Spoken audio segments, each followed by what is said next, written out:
Camera 1, Camera 2. Camera 1, Camera 2. Camera 1, Camera 2. Camera 1, Camera 2. Devils and demons or iconic ninjas with wicked abilities. 3D arena fighters or traditional left to right combat. Skill and practice or special abilities and fatalities. Tekken or Mortal Kombat. Now, Tekken 8 has just released, and if you've seen my video on that, then you already know my thoughts on how good the game is and where it had some great moments over the last entry in the Mortal Kombat franchise with MK1. However, some of you might be asking, what game should I play first? What game has a better story? What game is safe for me to play in front of my kids? Well, that's an easy question, but most importantly, which one is better? Mortal Kombat 1 or Tekken 8? Both brilliant games in their own right within their own franchise, with their own community and action figures and more, but which one is a better game? Ketchup. Ketchup. Ketchup.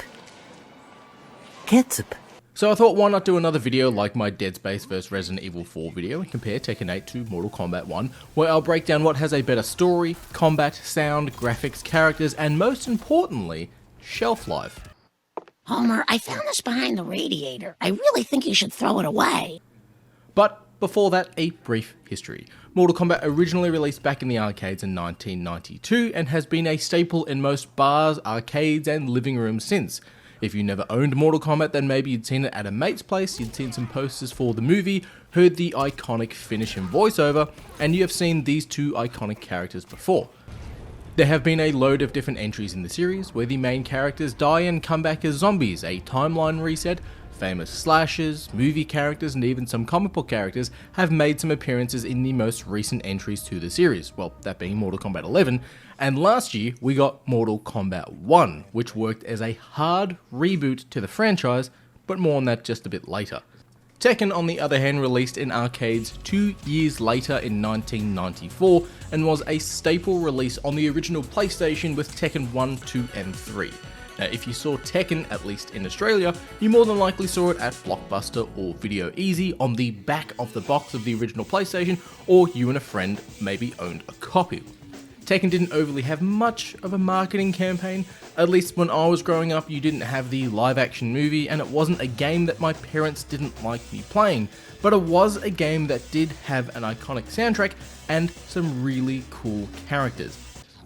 Now though, these franchises are still alive and kicking, both of which have put out new releases and are quite fun to play. But out of these two games, which one is better? And obviously, this is my opinion. You may think that both of these games suck and that Street Fighter is the best. Of course! This will also be a spoiler-free video too, just as an FYI, but let's get into it.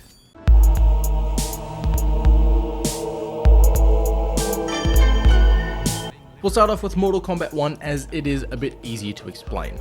Previously, in the last entry of the Mortal Kombat universe, in Mortal Kombat 11, the universe and timeline was destroyed and Liu Kang, an iconic character, was basically made a god, defeated the Keeper of Time Kronika and created a new timeline in his image. So, Mortal Kombat 1 is a flat, hard reboot with the only surviving character from the old timeline being Liu Kang. In this new universe, Liu Kang has relinquished his powers as the Keeper of Time, so he can't mess with time anymore, but basically becomes the fire god and protector of Earthrealm, just like Raiden was in his previous timeline being the Thunder God. Oh, so now you think you're better than me? But we still have iconic characters though. Raiden now isn't an older character with lightning powers, he's instead sort of a new Liu Kang, being a younger character, and joins the Mortal Kombat tournament and then gains his lightning powers. Sub-Zero and Scorpion are still in the game, yes, however, as some of you may know, they're no longer enemies and their iconic feud is now replaced with both characters being literal brothers and both being members of the Lin Kuei. Right. Where some characters like Johnny Cage are exactly the same and that he's still a Hollywood movie star. The Outworld is run by Sindel and Shao Kahn is now General Shao of the Outworld Army, and yeah, the universe is completely rebooted and it's not a bad place for new fans jumping into the series.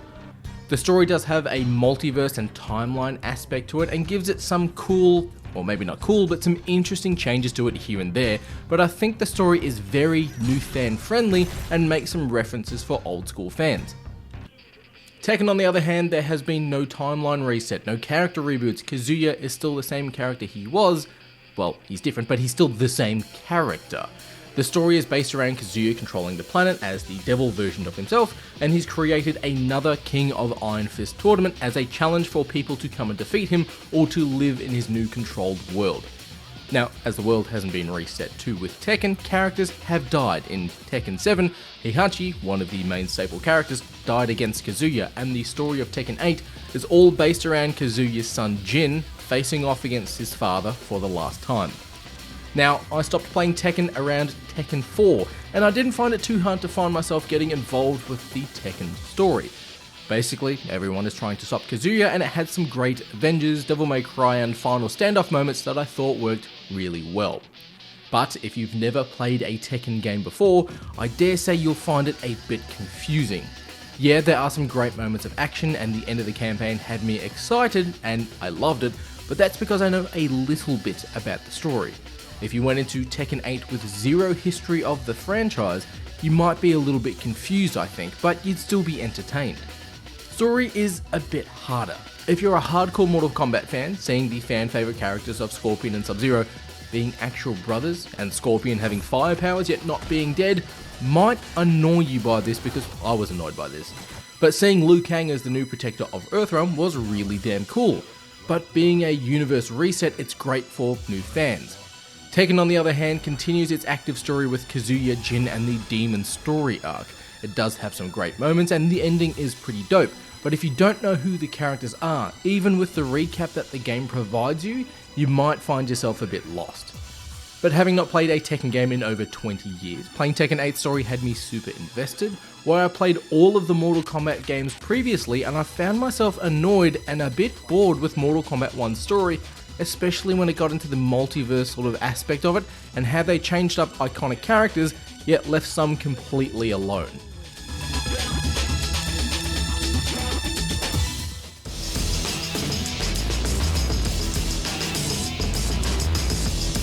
It goes without saying that both Tekken and Mortal Kombat are different styles of fighting games.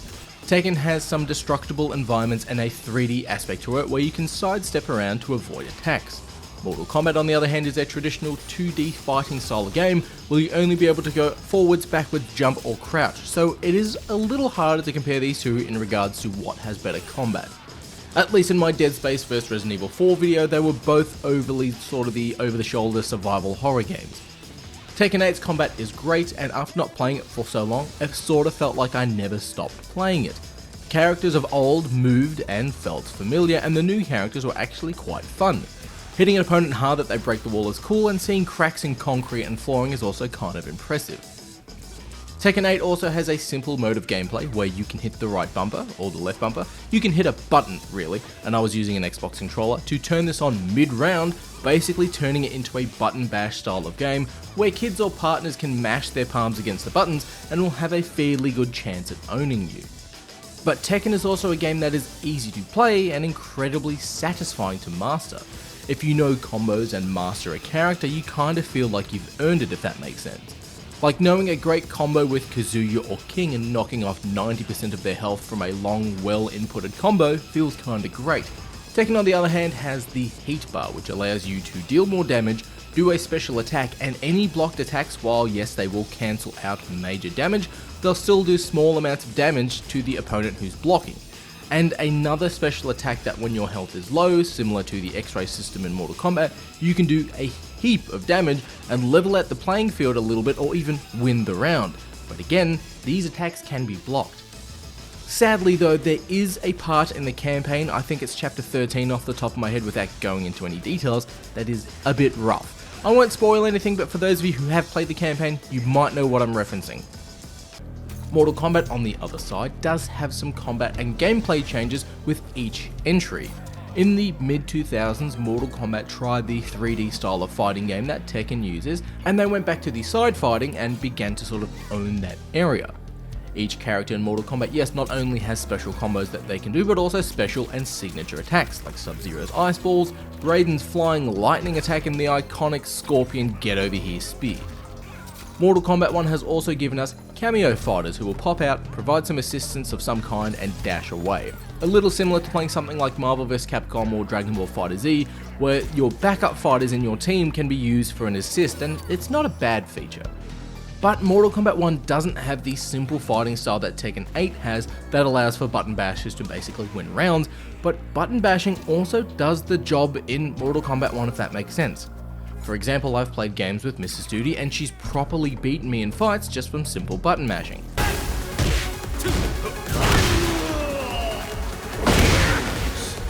Ah, horse shit! Mortal Kombat's X-ray attacks too are pretty damn rad, and they will do the same thing as the special attacks in Tekken, with leveling out the playing field if your opponent has a load of health left, or maybe even winning the round. Digging deep. Now, some of these attacks too are brutal and had me react as if I was watching a fatality, for example. And speaking of which, doesn't matter what entry in the series it is, Mortal Kombat's fatalities are fantastic. Whether it's a new DLC character or something I've seen 1,000 times, a good fatality will always have me react as if I've seen someone get kicked in the balls really hard. Some fatalities too are just cruel and brutal to the point where you kind of feel bad for your opponent, and that's pretty damn cool if you ask me. Fatality. Ashra wins. Poor little bugger. Now, it is a bit of a personal preference on what you prefer. A simple side-scroller where it's gory and it has you reacting to the fatalities on screen and can be played by nearly anyone, or a 3D fighter that has more of a skill-based gameplay but it has a simple button mode for button bashers. But I think the winner has to be Mortal Kombat 1. Tekken is great, don't get me wrong, but some of these special attacks are pretty cool, but the fatalities and the iconic attacks are damn impressive.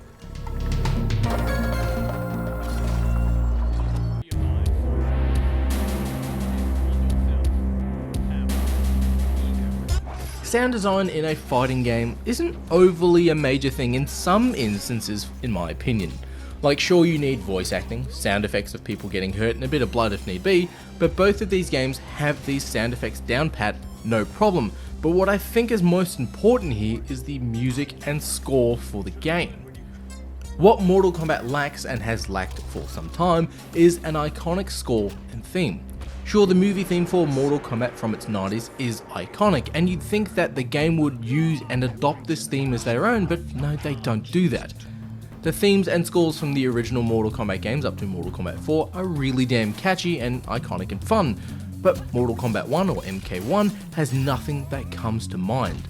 The voice acting is actually pretty good for 95% of it, and that last 5%, you know what I mean, and it's rougher than the MCU movies right now. Tekken 8 though, doesn't have an iconic theme in my opinion, but the game does use notes and hints from previous entries like Jin Kazama's theme, which is pretty rad but nothing overly else new.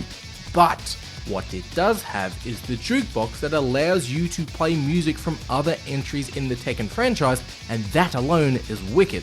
And also Mortal Kombat 1 had Megan Fox, so yeah. All Earth Realmers will soon know of Eternus. My realm starves, and it's coming here to feed. You're fired. And with good cause.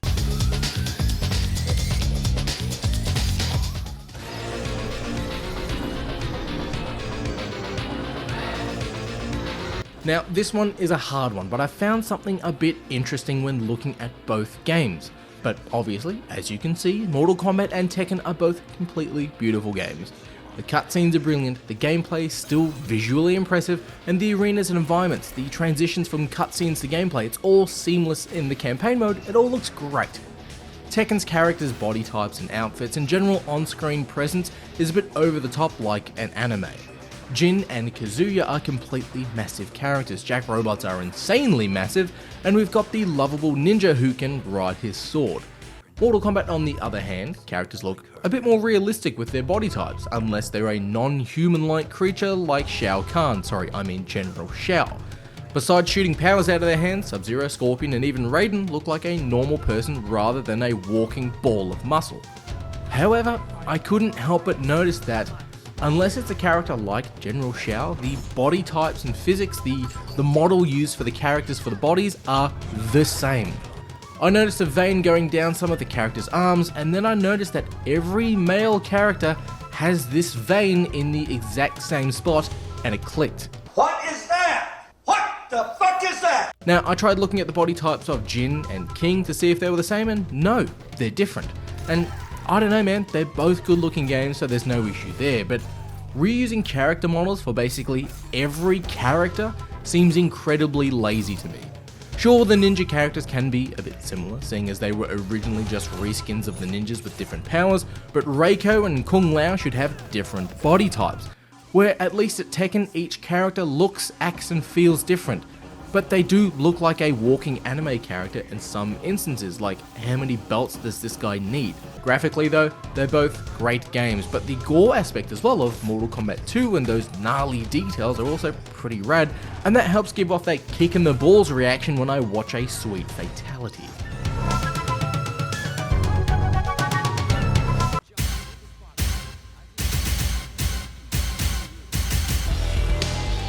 Both staple fighting games with iconic characters. Sub-Zero and Scorpion are iconic in not only Mortal Kombat, but with video games in general, where to the point where if I showed 10 random people at a pub these characters, people would probably recognize them. The same I don't think can be said for Tekken characters. People who grew up with Tekken might be able to recognize Kazuya or Heihachi, but Mortal Kombat characters are more recognizable. But that's not what this category I would say is for, as Mortal Kombat would win that, but what I want to focus on is how do these entries handle their characters? Well, Mortal Kombat 1 is a complete reboot, where characters who have had feuds longer than the Chicago Bears and the Green Bay Packers are now brothers, where vampire queens are acted by people who can't voice act, but where we've also gotten character development and Liu Kang becoming the protector of Earthrealm. But while it is a rebooted universe with its iconic characters who have fire powers despite not being from the Netherrealm being a spectre, it sort of feels like that Resident Evil movie that came out a few years back. Like, yeah, they are the same characters, there is a Mortal Kombat tournament, unlike the Mortal Kombat movie from the other year, but they also changed so much about it that it didn't overly sit right with me. Bihar, Kuai Liang, if you please. What the fuck did I just hear? Yes, it is a rebooted universe, made in Liu Kang's image, and it's a great way to introduce new fans to the series, because there's nothing that new fans really need to learn before going straight into the story mode, but it also disregards 30 years of lore and story before it. But what about Tekken 8? Well, it's not a rebooted universe, and it's still the same story and game since 1994. As I mentioned, I've not played a Tekken game since 2002's Tekken 4, and I'm not fully into the lore of Tekken as I am with Mortal Kombat. But Kazuya has turned into a tyrant, Jin is the only one who can stop him, and there are some good twists and turns in the story. But it didn't seem to change much of the gameplay wise with each fighter. King's combos felt the same as it did when I first played the game, and it made me want to check out some new fighters because old players still played the same, or at least they did to me, if that makes sense. But it made me rediscover my love for Tekken from my childhood. It's not overly friendly for new players of the series, but it's also not too hard to understand what's going on. And thankfully that video that Bandai Namco put out of Brian Cox going through the history of Tekken was actually kinda useful. And why the fuck are you wasting my 2 precious hours with your movie? But back to the characters. Main campaign characters and those relating around the Mishima bloodline have grown and developed, but characters outside of this like King, Yoshimitsu and Brian have no real development or anything, and they sort of feel like staple characters that you always need to include in these games but you don't need to include in the actual story. Tekken does keep its existing characters and gives us some new ones, who I will admit are actually pretty good. Where Mortal Kombat 1's reboot of all of its characters except for Liu Kang and does away with 30 years of lore, history, development and character development sort of got me on the wrong side. But I gotta say Tekken 8 solely wins for the fact that Mortal Kombat reboots everyone, giving them new backstories, motivations and feuds except for Johnny Cage, who remains exactly the same. Why reboot and completely change everything, from Sub-Zero and Scorpion's backstories, making Scorpion Kuai Liang, who was the second Sub-Zero in the original lore, rather than Hanzo Hasashi? I'm not getting on this rant again.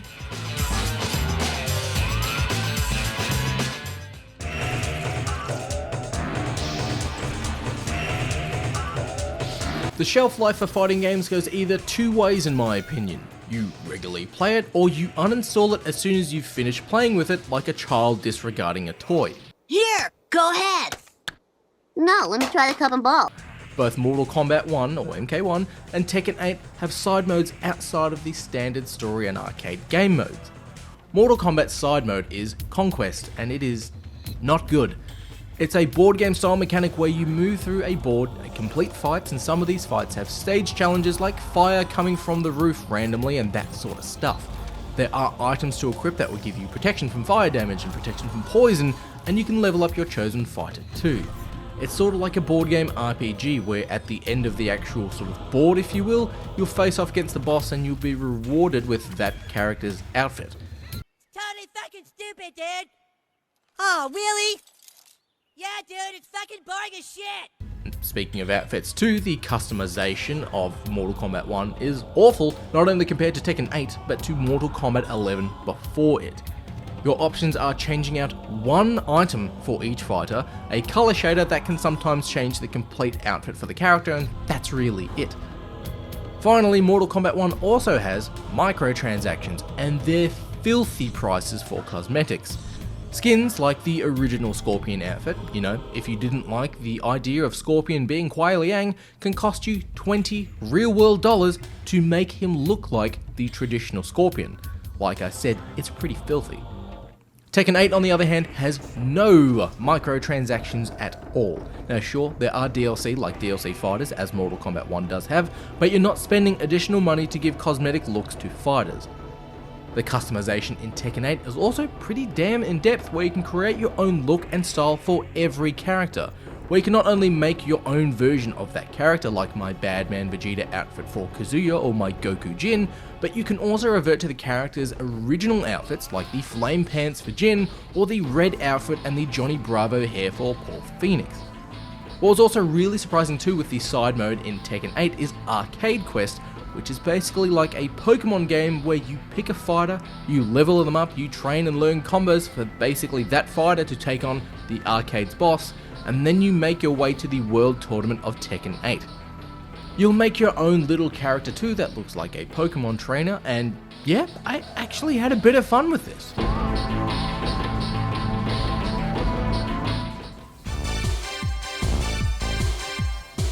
Well, there you have it. Tekken 8, in my opinion, is the better fighting game or better entry than Mortal Kombat 1, and I'm actually kinda shocked by how good Tekken 8 was. I loved, and still love, Mortal Kombat. Sub-Zero is one of my favourite characters in video games in general, but how Mortal Kombat 1 was handled with its story, its character treatment, and how much it cost to, not only purchase the game, but also the microtransactions, feel really damn money hungry. But the gameplay outside of that is pretty solid. The fatalities are great, some of the DLC character announcements like Omni-Man, who's out now, voiced by J.K. Simmons, or Peacemaker, who's being voiced by John Cena, is awesome, and we've got Homelander, who won't be voiced by Anthony Starr, which is also a bit weird, but it's still a pretty fun game. It's also a bit more of a traditional fighting game where it's just a simple 2D fighting style.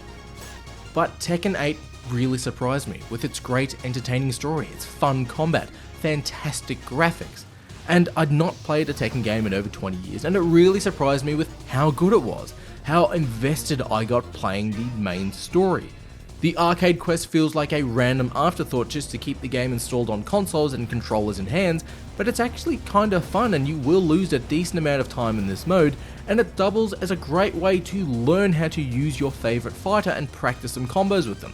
Also, this is my opinion. You might have a completely different opinion on what's a better fighting game. Hell, you might think both of these games suck and that the combat in Dragon Ball FighterZ is much better, and dude, that's completely fine. But whether you've been a long-time fan of the King of Iron Fist tournaments, or you'll defend Earthrealm with all of your might, always remember to play with each other and play with yourself.